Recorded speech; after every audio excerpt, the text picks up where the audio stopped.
Garantías. Concepto.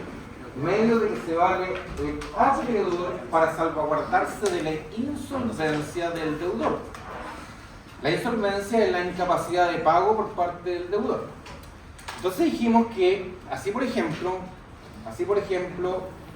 si A hace un mutuo con NN y le presta a ese mutuo 100 sextercios para que se lo entregue en una semana. ¿Por qué? Porque en 10 días A va a hacer otro mutuo con ese dinero que le va a devolver con TIS. Y con eso se va a ganar 200 sextercios. Entonces, este es el caso. A hace un mutuo, que es un préstamo de consumo.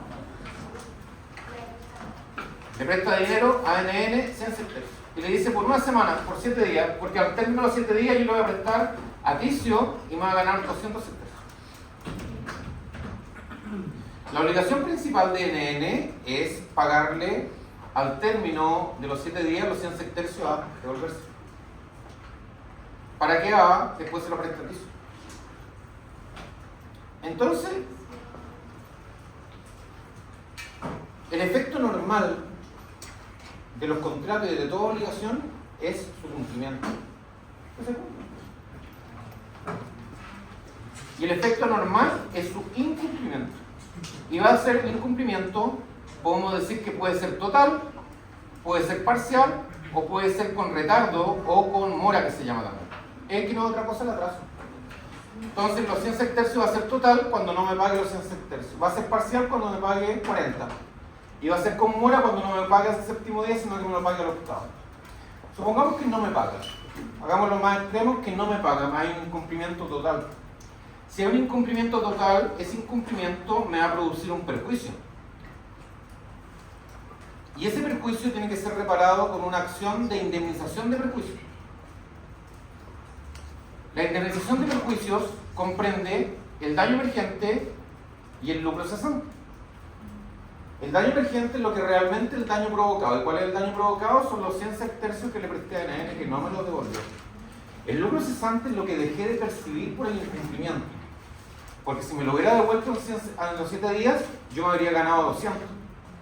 Porque se lo habría prestado los mismos a Ticio. Entonces, el daño emergente son los 100 y el lucro cesante son los 200. Que dejé de percibir por no recibir la plata y prestárselo a Ticio. Actualmente en nuestro actual ordenamiento así se resuelven las cosas. Pero además en nuestro ordenamiento existe el daño moral. El daño moral es la afección, el daño íntimo. Por ejemplo, un accidente de tránsito, el fallecimiento de una persona, la lesión, el rompimiento con una pareja, el daño. Ese daño moral al día de hoy lo determina el juez a su criterio. Pero en Roma no existía el daño moral. Daño emergente y lo que sea. Naturalmente que para determinar la suma total, esta la determinaba el pretor y el juez. Pero después de un juicio declarativo, y si no cumplía con la sentencia, un juicio ejecutivo. Entonces esto era largo. ¿Podemos evitar esto? Sí, podemos evitar esto a través del establecimiento de garantías. Garantías. ¿Y cómo funcionaba en la práctica? Es cuando, si ANN necesitaba 100 sextercios, yo le decía conforme, yo le presto 100 sextercios. Pero yo sé que si tú no me cumples, yo voy a tener que iniciar un juicio por incumplimiento, demandando perjuicio, un juicio declarativo, va a ser condenado, largo, engorroso. Prefiero evitarme todo eso, te voy a establecer una garantía. Entonces la garantía se traduce en contestar la pregunta: ¿quién me garantiza que después de 7 días tú me vas a devolver el dinero? Y las garantías pueden ser de dos tipos, pueden ser reales y pueden ser personales. Estas son las garantías que se llaman convencionales. ¿Qué significa convencionales? Que son por acuerdo de las partes. Las partes establecen la garantía. Pero les dije desde ya que la ley establece ya una garantía. Esa garantía legal se llama derecho de prenda general, que existe hasta el día de hoy y que viene justamente del derecho romano y por eso la estamos estudiando. La garantía legal implica que cuando existe un incumplimiento, el acreedor va a demandar la indemnización de perjuicio y va a lograr que si no tiene dinero le va a poder embargar y le va a sacar a subasta los bienes. Esa es la garantía de todo acreedor, que sabe que si hay un incumplimiento va a poder embargar los bienes del deudor y pagarse la deuda con la venta de los bienes en subasta. Pero naturalmente que este derecho de prenda general va a tener validez o va a ser eficiente en la medida que el deudor tenga bienes. Porque si no tiene bienes, difícilmente podrá embargarle algo que no tiene. Y en lo imposible nadie está obligado. Entonces, para evitarme todo esto, yo establezco garantías convencionales, o sea, garantías establecidas por las partes de común acuerdo. Pero de común acuerdo tiene que ser de acuerdo a acreedores y deudor. Entonces, podemos establecer garantías reales en que se caracterizan porque la garantía va a ser una cosa entregada a disposición del acreedor. Y las personales va a ser un patrimonio. Las garantías personales más importantes es la cláusula penal, las arras, la fianza y la obligación solidaria. ¿Para qué decirle la importancia que tiene el día de hoy la fianza y la obligación solidaria? Las reales son la prenda y la hipoteca, que se entrega una cosa. Entonces vamos a ver ahora cómo funcionan. Vamos a meternos en primer lugar a las reales y después vamos a ver las personales. Una garantía real, sino como un derecho personal que se llama la fiducia. La fiducia nace en la época arcaica. En la época arcaica y nace en calidad de contrato o nace en calidad de pacto, que no se mantiene en el tiempo porque después vamos a ver que los contratos en el tiempo cristiano no está considerada la fiducia como contrato, ya había desaparecido. Pero la fiducia es la primera garantía que nace en el derecho romano. ¿Y cómo funcionaba esto en la práctica? En la época arcaica ustedes saben que teníamos unos patricios y plebeyos. Patricios y plebeyos. Los patricios eran los que manejaban la tierra, los plebeyos eran los que no tenían ni un peso, que venían de todas partes a buscar fortuna a Roma. Entonces llegaban los plebeyos y decían al patricio, ¿sabe qué más? Yo tengo un pedacito de tierra, tengo una parcelita afuera de Roma, bien lejos, y necesito dinero para sembrarla. Entonces le decía al patricio, présteme 100 sextercios, o présteme granos para la siembra, para sembrar mi propio terreno, decía el plebeyo, le decía al patricio. Entonces el patricio nuevamente decía, yo te presto los 100 sextercios. Pero ¿quién me garantiza que me vaya a devolver los 100 sextercios? Le decía el patricio. Como no existía ninguna garantía, nace la fiducia como primera garantía en el derecho romano. ¿Y en qué consistía? El patricio le decía al plebeyo, yo te presto 100 sextercios, ¿quién me garantiza que me lo vaya a devolver? Entonces el plebeyo le decía, mire, yo tengo un arado, tengo el caballo Saratoga, tengo un esclavito, tengo el esclavo Sócrates, yo se los puedo dejar en garantía. Ya le decía el patricio, hagamos un pacto de fiducia. Un pacto, como lo vamos a ver después, es un acuerdo entre acreedor y deudor sin ningún tipo de formalidad. Es un pacto. Y vamos a hacer un pacto de fiducia. ¿En qué consistía el pacto de fiducia? Ponme atención porque esta pregunta. Fija.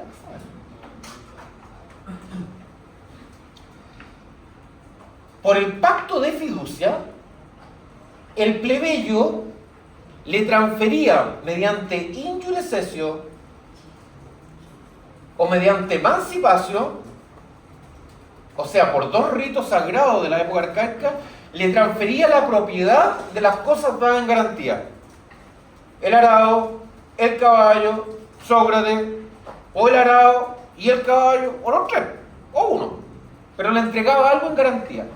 Pero el patricio se hacía propietario de las cosas dadas en garantía. Entonces el plebeyo, si era una cosa mancipi, lo hacía por una emancipación.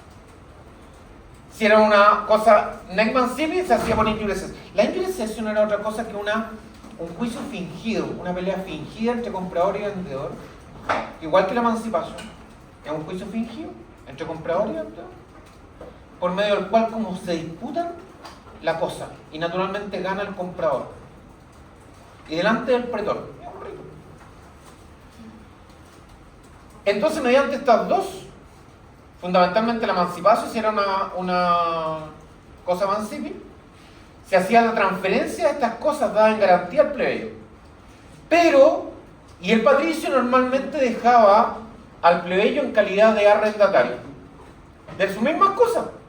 ¿Me siguen? Patricio, ¿te presto 100 sectercios? Sí. ¿Cómo me garantizas que me vas a devolver los 100 sectercios? Yo tengo el arado, el caballo, ¿se conforme? Vamos a hacer un pacto de fiducia. ¿Qué significa? Que tú me vas a transferir a mí tus cosas, las cosas que son de tu propiedad. Me las vas a transferir y yo voy a quedar en calidad de propietario.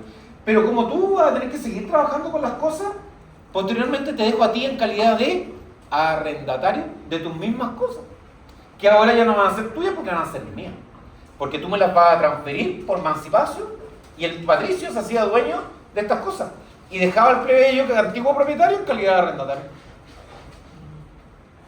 Pero la fiducia no se contenía con eso, sino que cuando el plebeyo pagaba los 100 sectercios, el patricio se comprometía a su vez a hacerle una nueva transferencia por emancipación y jurisdiccio de las mismas cosas nuevamente al plebeyo. O sea, era un tema, las cosas se deshacían como se deshacían como se hacían. Una vez pagada la obligación principal, el patricio a su vez, por un pacto de fiducia, se comprometía a transferirle nuevamente las cosas al propietario original, al plebeyo. Pero la fiducia tenía un problema, que este pacto de fiducia el patricio no lo cumplía. O sea, al patricio le pagaban los 100 sectercios y el patricio se quedaba con las cosas del plebeyo. No le hacía una nueva transferencia al plebeyo, no le devolvía sus cosas. Y para que el plebeyo nuevamente fuera propietario, tenía que hacerle una nueva emancipación. Y no se hacía. Como la fiducia es un pacto, y es en la antigua época arcaica era un contrato, solo generaba derechos personales. Y los derechos personales sabemos que existe un acreedor y un deudor, y existe una acción personal para reclamar la cuestión. Entonces, ¿qué hacía el plebeyo? Iba donde el pretor y hacía una acción personal nacida del pacto de fiducia contra el patricio para que hiciera la transferencia de las cosas. Pero ya sabemos que las penas son pecuniarias. Al final el patricio pagaba una suma, pero él se quedaba con todas estas cosas. De tal forma que la fiducia no sirvió. Y nace la prenda. Nace la prenda. A través de la prenda cambia el concepto de garantía. Y entonces va evolucionando el concepto de garantía y empieza a funcionar así. Un acreedor le presta 100 sectercios a un deudor. Pero ahora cambió. Ya no le iba a transferir las cosas al deudor en garantía al acreedor, sino que el acreedor le dice: ¿quién me garantiza que me vaya a devolver los 100 sectercios? Y el deudor le decía: bueno, yo tengo un arado, tengo el cabecera toga y tengo el esclavo Sócrates. ¿Ya ves? Elijo el esclavo Sócrates, déjamelo en garantía. Si hubiera sido fiducia, cualquier cosa dada en garantía había que transferirle en propiedad al acreedor mediante emancipación.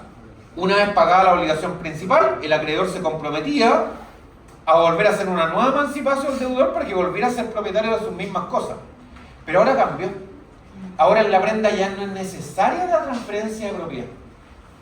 Ahora sigue siendo propietario el deudor, pero a través de la prenda, si se elige como garantía el esclavo Sócrates, el esclavo Sócrates pasa a manos del acreedor, que el acreedor queda en calidad de mero tenedor.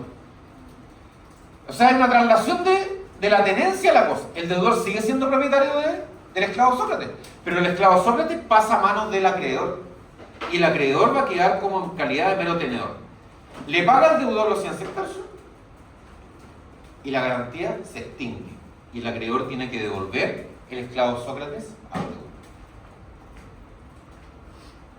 Y ya sabemos que este es un acreedor prendario, y el acreedor prendario es un mero tenedor que está protegido por interdicto.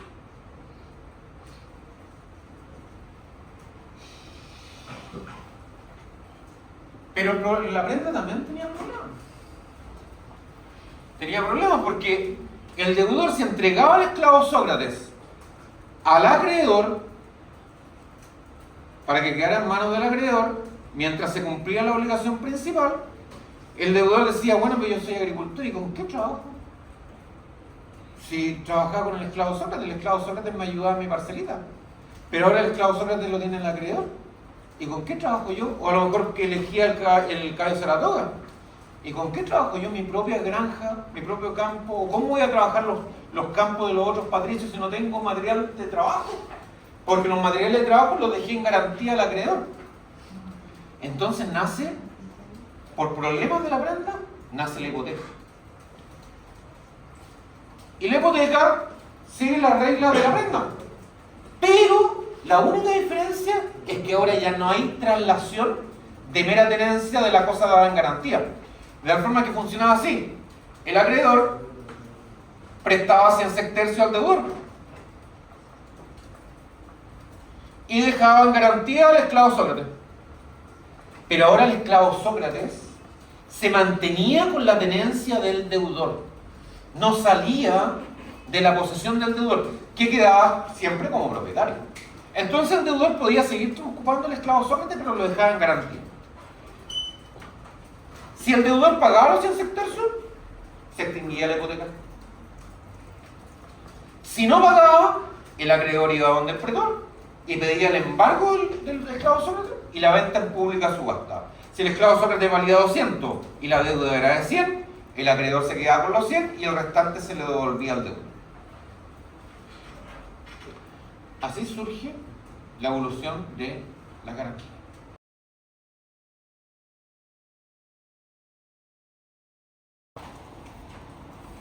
Primera semejanza.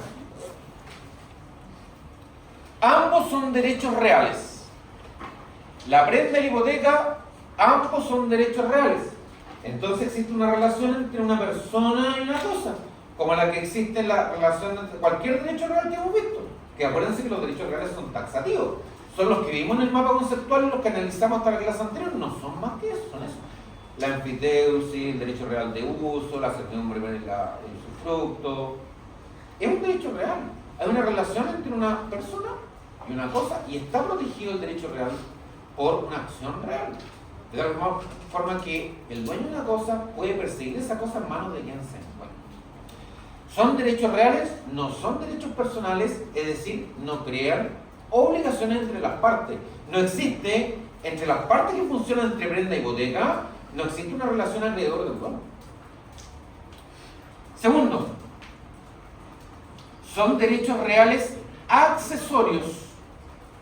Accesorios, es decir, que no funcionan en forma independiente, sino que están supeditados al cumplimiento de una obligación principal. Y la obligación principal puede ser cualquiera. Puedo yo obligarme a cortar el pelo a Ticio, puedo obligarme a cortar el pasto, puedo obligarme a devolverle 100 sextercios que me prestó, puedo obligarme a devolverle el cabello a la toga que me dio un comodato. La obligación puede ser cualquiera, pero siempre existe una obligación principal, de la cual está supeditada la garantía. De tal forma, como son derechos reales accesorios, si la obligación principal se cumple, la garantía se extingue. O sea, su existencia de la garantía está supeditada al cumplimiento o al incumplimiento de la obligación principal. No funcionan en forma autónoma. Tercera semejanza. Las partes son las mismas. Las partes son las mismas. El que entrega la cosa en prenda o en hipoteca se llama pignorante.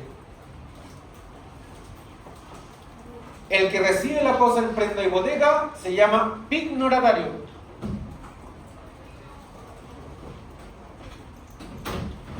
Cuarto,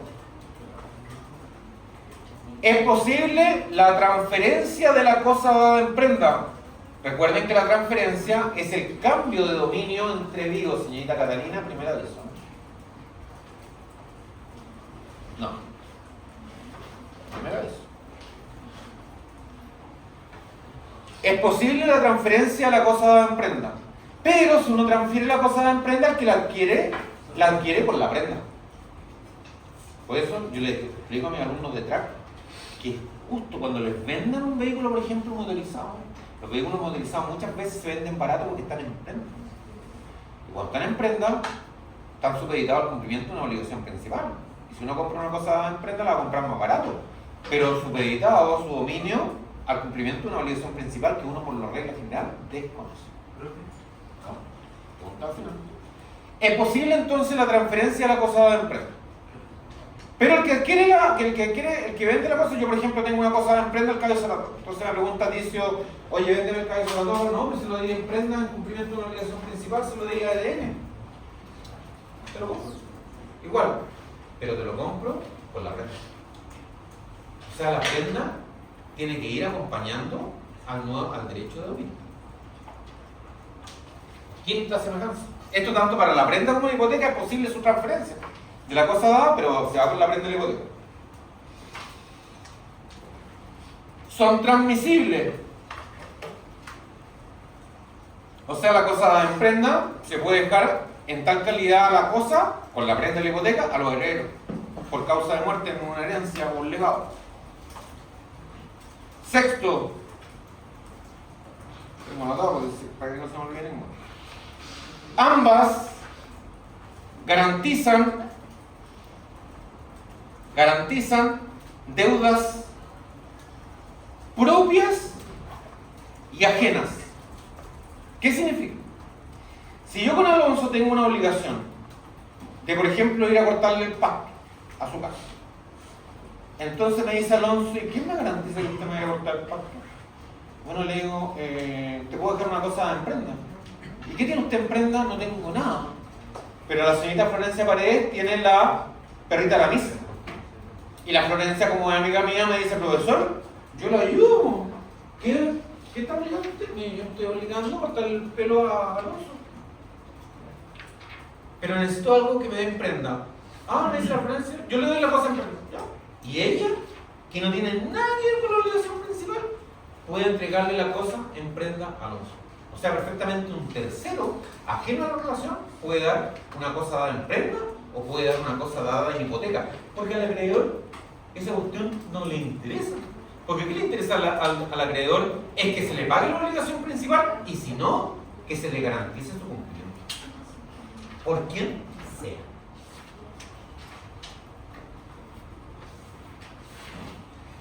En la prenda de la hipoteca son indivisibles.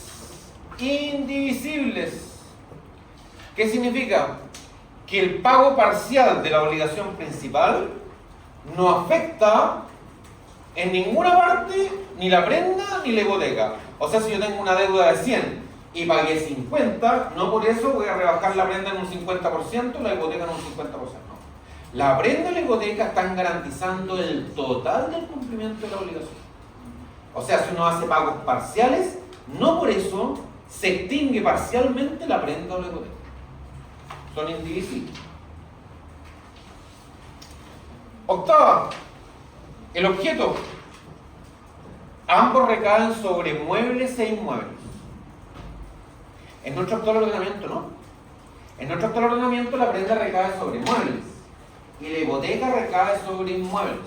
De tal forma que si yo voy a comprar la típica, cuando uno da una hipoteca, la típica cosa es cuando el día de mañana ustedes compren una casa o un departamento. Van a ir al banco y van a pedir 50 millones para comprar un departamento. Entonces el banco le va a decir, ya, conforme, vamos a celebrar un contrato de mutuo, yo te voy a prestar 50 millones. Y la típica cuestión que hace el banco, ¿y quién me garantiza que me va a devolver los 50 millones? Bueno, fíjate que yo los 50 millones voy a comprarme un departamento. El departamento tú lo vas a comprar, va a quedar a mi nombre, pero me dice el banco, pero me lo vas a dejar en hipoteca. ¿Qué significa? Que tú vas a seguir manteniendo tu departamento. Pero si no me pagas el mutuo, yo voy a ir al tribunal, te voy a embargar y te vas a sacar a subasta el inmueble. Pero la hipoteca, el inmueble va a quedar bajo mi tenencia, y yo soy el deudor, y bajo mi propiedad. Esa es la hipoteca. En nuestro actual ordenamiento, la prenda recae solo sobre inmueble, la hipoteca sobre inmueble. pero en Roma no. Perfectamente podía ser una hipoteca sobre cosas muebles. Ahora, eso es una cosa, pero preferentemente en el derecho romano, María José despierte, preferentemente en el derecho romano, la prenda recaía sobre inmuebles. Y preferentemente en el derecho romano, la hipoteca recaía sobre inmuebles. Pero eso no significa que no pudiera existir hipoteca sobre muebles o prenda sobre inmuebles. Cuidado con eso. De nuevo.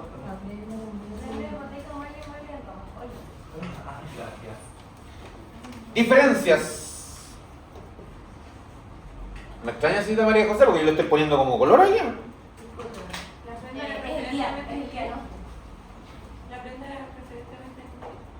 Muebles. Diferencias. La primera gran diferencia es la traslación de la cosa. Traslación de la cosa. En la prenda, la cosa dada en prenda sale de la tenencia del deudor a la tenencia del acreedor. En la hipoteca no. La cosa dada en hipoteca se mantiene en poder y tenencia del deudor, que es su propietario. Y el del acreedor solamente tiene derechos sobre la cosa dada en hipoteca. Si no se cumple la obligación principal, el acreedor va donde el pretor, inicia un juicio declarativo y pide el embargo y la subasta del bien dado en hipoteca. Pero la cosa dada en hipoteca se mantiene en poder del deudor. ¿La prenda no? La prenda sale del patrimonio del deudor y entra a la tenencia del acreedor. Esa es la primera gran diferencia. Segunda, la calidad del tenedor. En la prenda, el acreedor que recibe dada la cosa en prenda queda en calidad de mero tenedor. En la hipoteca, el que tiene la cosa en hipoteca sigue siendo propietario. No sale de su tenencia. El que da una cosa en hipoteca mantiene la cosa en su poder. Y solamente el acreedor tiene derecho sobre la cosa en hipoteca. Tercero, la prenda solo es posible sobre cosas presentes. Naturalmente, por su naturaleza. La cosa tiene que salir del patrimonio del deudor y pasar a la tenencia del acreedor. Y la cosa para eso tiene que existir. Pero en la hipoteca era posible hipotecar cosas futuras. Es decir, me dice Alonso, profesor, quiero que se obligue a cortarme el pelo. Conforme le digo yo, me obligo a cortarme el pelo. Y me dice, ¿y quién me garantiza que usted me va a cortar el pelo? Bueno, digo yo, mira, en este momento tengo el cabello de la toca que está preñado y va a tener potrillo. Yo, déjeme en hipoteca el potrillo del cabello de la toca. O los perritos de la perrita de la misa si estuviera preñada. O la cosecha de la siembra del Fondo Corneliano, que va a cosecharse en diciembre o en 6 meses más. O sea, es posible dar en hipoteca cosas futuras. ¿Por qué? Porque las cosas futuras no es necesario que salgan de la tenencia o del poder del deudor, que el deudor sigue siendo propietario. En la prenda no. En la prenda la tenencia cambia de manos del deudor al poder del acreedor. Cuarta diferencia. La historia. Nace primero la prenda.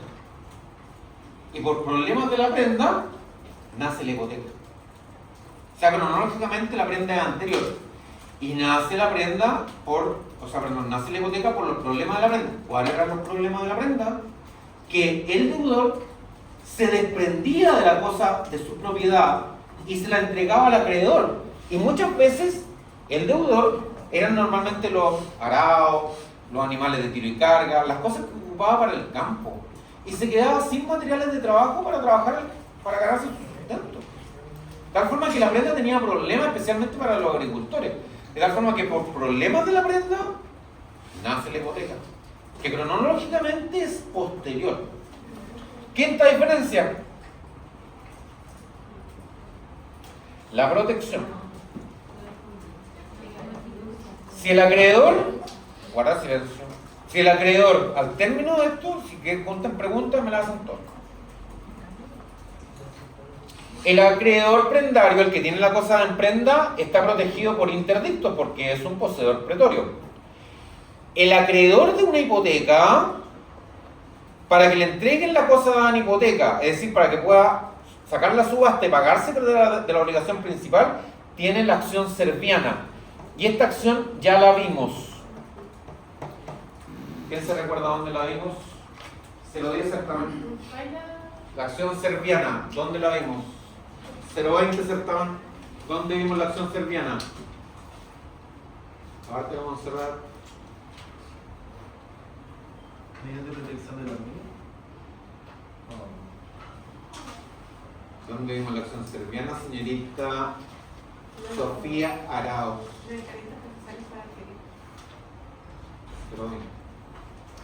020 no aceptaban, señorita Sofía.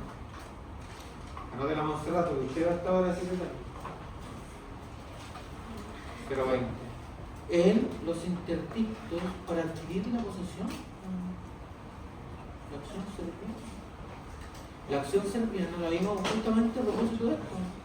Cuando el arrendador de predios rústicos no le pagaba al arrendatario el canon o la pensión o el arrendamiento, el arrendador podía retener las cosas dadas por el arrendatario y pedirle al juez que salgan en pública subasta. Y esa posesión de las cosas se hacía mediante una acción que se llama acción serviana. Lo vimos en los interdictos por insolvencia y sociedad. Sexto. Diferencia.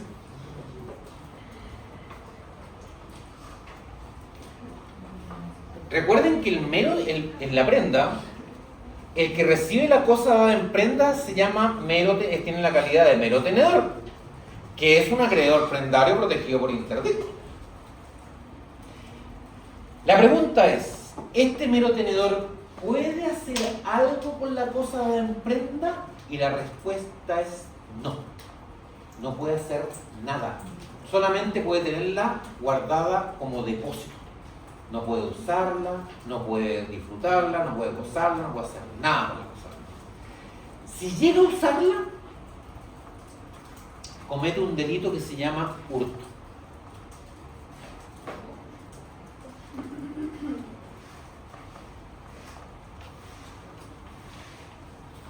Cuando yo entrego, digo Alonso, profesor, vaya a cortarme el pelo, ¿ya? ¿Y quién me garantiza que usted no va a cortar el pelo? Tengo la cosa de empresa, tengo el cabeza de toro.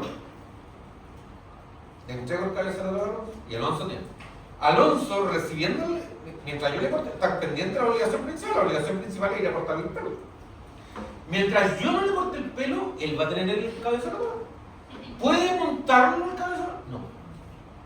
¿Puede gozarlo, aprovechárselo? No puede hacer nada, tiene que tenerlo ahí. Si lo usa, comete un delito. Y ese delito era el delito de hurto de uso. Lo vamos a ver cuando veamos la fuente de la obligación. Ahora, sigamos complicando la cosa. Entonces me va a preguntar seguramente la Sofía Arao, que es la única que me contestó la pregunta, va a preguntar, pero ¿y qué ventaja entonces tenía el acreedor prendario de recibir la cosa en prenda, por ejemplo, el cabezazo? Se tenía que alimentarlo, tenía que cuidarlo, tenía que responder por él. Como el acreedor prendario, es decir, el mero tenedor que recibía la cosa en prenda no podía hacer nada con la cosa, se establecieron ciertos pactos. Ciertos pactos que favorecieron a este acreedor prendario. Es decir, como no podía usarlo porque si lo usaba cometía hurto, podía establecerse pacto entre el deudor y deudor. Uno de los pactos era el pacto de venta. ¿Qué significaba el pacto de venta? Que inmediatamente no cumplía la obligación principal, no le cortaba el pelo al señor Alonso, inmediatamente Alonso, sin ir donde el predador, inmediatamente podía sacar en venta la cosa, el cabeza de toga, y pagarse de la deuda de la obligación principal, que el corte de pelo valía 10 hectáreas. Si el cabeza de toga valía 100, me devolvía los 90.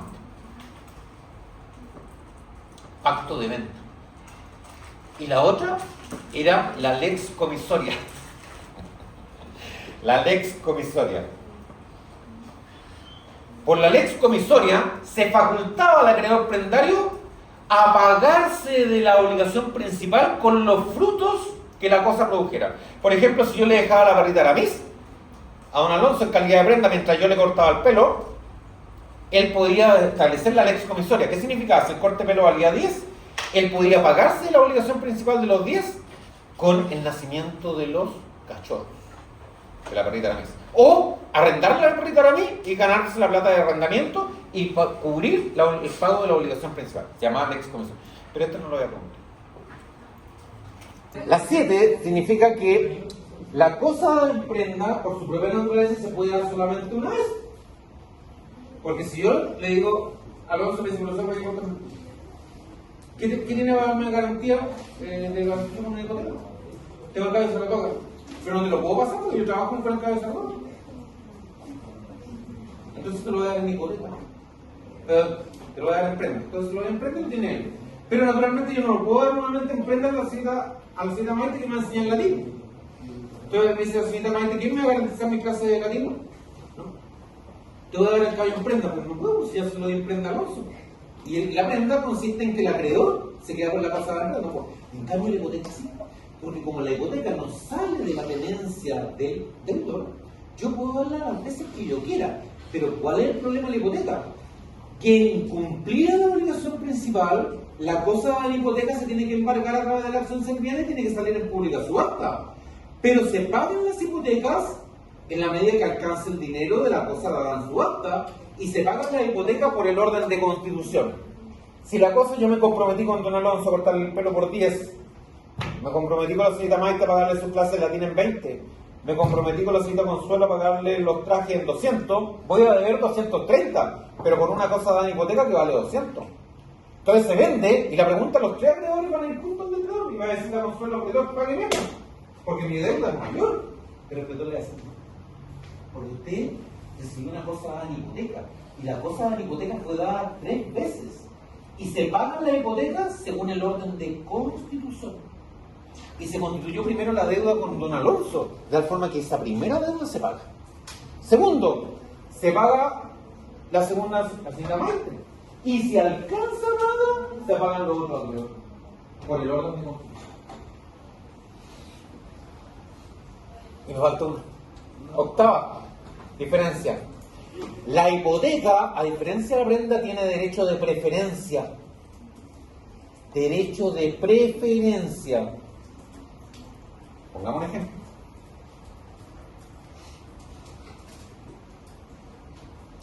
Yo tengo una deuda con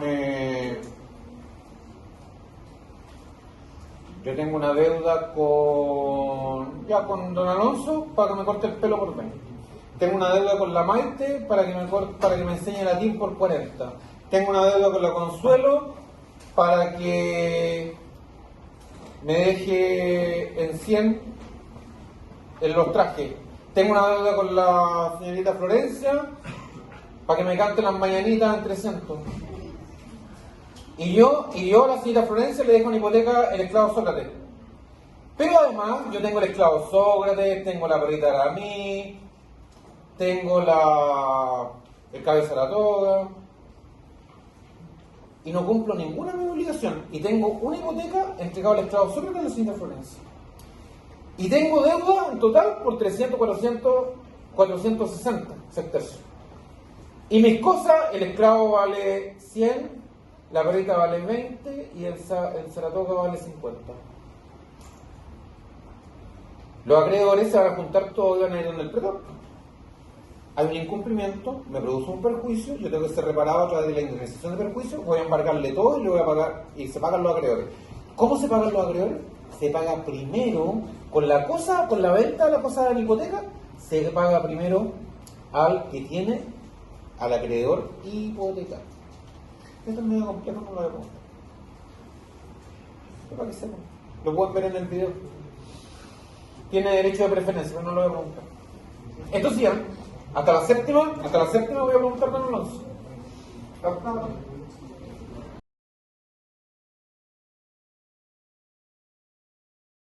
Garantías personales. Las garantías personales, jóvenes, son aquellas en que se garantiza entregando un patrimonio. Veamos la primera. La primera es la cláusula penal. La cláusula penal es muy fácil. Es simplemente una sanción por incumplimiento. De la forma que yo, por ejemplo, nuevamente volvemos con don Alonso. Y me dice don Alonso, profesor, présteme de 100 sectercios, porque voy a ir con mi polola. Polola, ¿no es cierto? ¿Es polola también? Pero en romano, polola tenía que ser polola. Me dice que ir con mi polola a Grecia. Présteme 100 sectercios. ¿Vale? ¿Y quién me garantiza que me vaya a pagar? Bueno, me dice, no tengo nada. Ya le digo yo, pero ¿tenía alguien que pueda darme una fianza, un fiador? No, no tengo nadie. Ya digamos, ¿cuándo me va a pagar? Te voy a pagar el día 7º. Ya, bueno, vamos a hacer una cláusula penal. La cláusula penal es una sanción por el incumplimiento total, parcial o con recargos. Y consiste en una pena en caso de incumplimiento. Entonces vamos a fijar una cláusula total. Por ejemplo, si tú al 7º día yo te presto 100 sectercios y no me lo pagas, por cada día de atraso me voy a pagar 10 sectercios más. O sea, si me lo pagué el día 12, me voy a pagar 150 sectercios. O sea, la cláusula penal es simplemente una pena por incumplir. Esa es la más fácil. Ahora, la cláusula penal no solamente podía consistir en una sanción consistente en dinero, sino que podía consistir en una sanción consistente en cualquier cosa. De tal forma que yo podía decirle, Alonso, te voy a prestar 100 sectercios. Ya, profesor, préstame 100 sectercios y hagamos una cláusula penal. Ya. Si no me pagan los 100 sectercios, te voy a obligar a ir a cortarme el pasto a mi casa. Una sanción, una pena, en que el mismo deudor se sujeta. Pero esa sanción podía consistir no simplemente en el pago de una suma de dinero, sino que en el pago de cualquier cosa, cualquier otra obligación. Esa es la cláusula penal. Pero la más interesante es la fianza y la obligación solidaria. Fíjense, esto es muy fácil, ¿ah? Pero aquí sí que tienen que poner atención.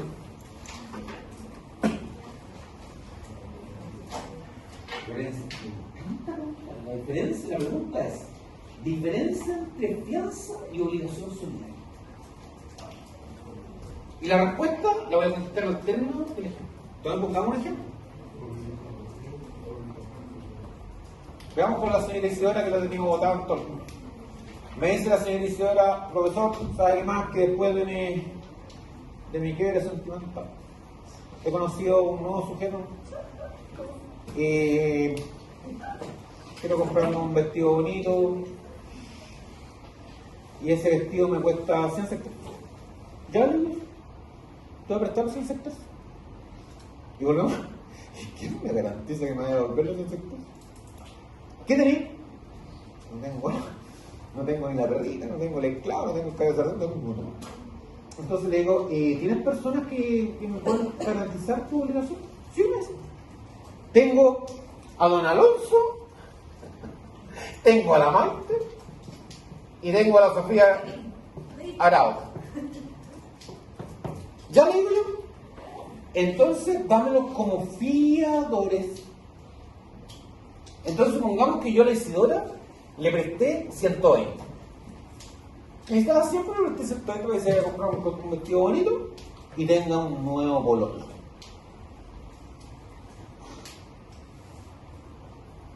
De garantía personal, fiadores. ¿Por qué? Porque no hay una cosa que sea de garantía, es el patrimonio de una persona. Las garantías personales solamente aseguran el cumplimiento de obligaciones ajenas, porque uno, como ustedes entenderán, no puede ser fiador de uno mismo. Entonces fíjense cómo funciona. Y si ahora, ¿cuándo me va a devolver los 120? Se lo va a devolver el 28 de diciembre del Día de los Inocentes. Día de los Inocentes. Llega el 28 de diciembre y no me paga el Isidora los 120. Y la empiezo a buscar. Isidora, ¿dónde estás? Págame los 120. Se fue. Pescó los 120, se fue a Grecia a buscarse un griego. Y no lo encuentro. Entonces yo sé que tengo 3 fiadores. Entonces voy a donde la Maite. La Maite se ve que tiene una lupa. Le digo, Maite, tú fuiste fiadora de la Isidora. Págame los 120. Momentito, me dice la Maite. Yo soy fiador. Y el fiador, profesor, es un deudor subsidiario. ¿Qué significa que sea deudor subsidiario? Que el deudor al fiador solo responde, solo si el deudor principal no cumple la obligación. ¿Y usted fue deudor del deudor principal? No, porque no la pillo. ¿O no? Yo tengo como fiador el beneficio de exclusión. Beneficio de exclusión. Es decir, yo me excuso. Yo me excuso de cumplir como fiador porque primero usted tiene que dirigirse contra el deudor principal. Y solo si el deudor principal no cumple en todo en parte, en ese momento se dirige contra mí. Toda la razón, Maite. Y empiezo a ubicar a la Isidora y la encuentro. Isidora, le digo, págame los 120 sextercios. Profesor, tengo 90. Ya, me paga los 90 y entonces me va a quedar debiendo a Alonso 30, ¿no es cierto? ¿Me sigue? Me va a quedar debiendo 30. Entonces me queda debiendo, y ahora sí me voy de nuevo ante la Maite. Maite, tenía toda la razón. Yo, como usted fui ahora, usted es deudora subsidiaria, o sea, usted va a responder solo, y solo si el deudor principal no cumple en todo caso. Me pagó 90, me quedan debiendo 30. Entonces me dice la Maite, ahora sí, ahora yo voy a responder por la deuda, pero yo soy fiador. Que además el fiador no solo tiene el beneficio de exclusión, sino que además tiene el beneficio de división. Es decir, que yo solo voy a pagar, pero por mi cuota. ¿Y cuántos deudores, cuántos fiadores son? Son 3. ¿Y cuánto es la deuda? Son 30, porque ya eran 120 y la Isidora me pagó 90 y sobran 30. Entonces, si son 30 y son 3 deudores, mi deuda es de 10. Así que yo le pago. ¿Qué es el fiador? El fiador es aquel deudor. Es aquel deudor que tiene como beneficios dos. Tiene el beneficio de exclusión y tiene el beneficio de división. Beneficio de exclusión consiste en el beneficio en que si el acreedor se dirige contra él, el deudor se puede excusar porque el acreedor tiene que dirigirse primero hacia el deudor principal, porque el fiador es un deudor subsidiario. Responde solo si el deudor principal no cumple en todo o en parte su obligación principal. Segundo beneficio, además el fiador tiene el beneficio de división, que solo va a responder si el deudor principal no cumple en todo o en parte, pero va a responder el fiador por su cuota. Es decir, si son 30 sextercios y son 3 fiadores, cada uno de los fiadores va a responder por 10. Ya, me parece muy bonito decir la Sofía Bravo, pero el que es el fiador, pues. Oiga, y el que tiene la obligación solidaria, ¿cómo se llama? El que tiene la obligación solidaria se llama codeudor solidario. Codeudor solidario. Y profesor, me dice la Sofía Bravo, ¿y cuál es la diferencia entre el codeudor solidario y el fiador? En que el codeudor solidario no tiene ni el beneficio de exclusión, ni tiene el beneficio de división. Es decir, no responde subsidiariamente por la deuda, responde por el total. De tal forma que yo como acreedor, si tengo como codeudor solidario a la Isidora, tengo la Isidora es la deudora principal, y tengo como codeudor solidario a Alonso, a la Maite y a la Sofía Arauz, me incumple la señorita Isidora y yo me puedo dirigir indistintamente contra el deudor principal o contra cualquiera de los codeudores solidarios por el total de la deuda y no pueden excusarse. De tal forma que yo, sin pasar por la Isidora no me pagó los 120 sextercios, que yo me doy directamente con la Maite. Y le digo, Maite, págame los 120.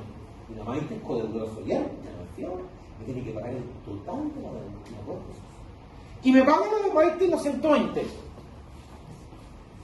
Pero la Maite es codeudora solidaria y me va a decir, va a pensar ella, pero qué injusto. Yo soy codeudora solidaria, pero somos 3 los codeudores solidarios. ¿Y por qué yo tuve que pagar el total? Porque tú eres codeudora solidaria. Entonces va a pensar la Maite, ¿y yo puedo hacer algo contra los otros 2 codeudores solidarios? Sí. Puede iniciar una acción de reembolso. Pero en la acción de reembolso los otros codeudores solidarios responden por su cuota. Responden por como fiadores, de tal forma que si la Maite pagó 120, la deuda era 40 cada uno, y la Maite que pagó 120 puede dirigirse con Alonso por 40 y puede dirigirse a Sofía por los 40. ¿Se acabó? ¿Se dan cuenta que es fácil? ¿Se dan cuenta que es bonito? El profesor Pescado.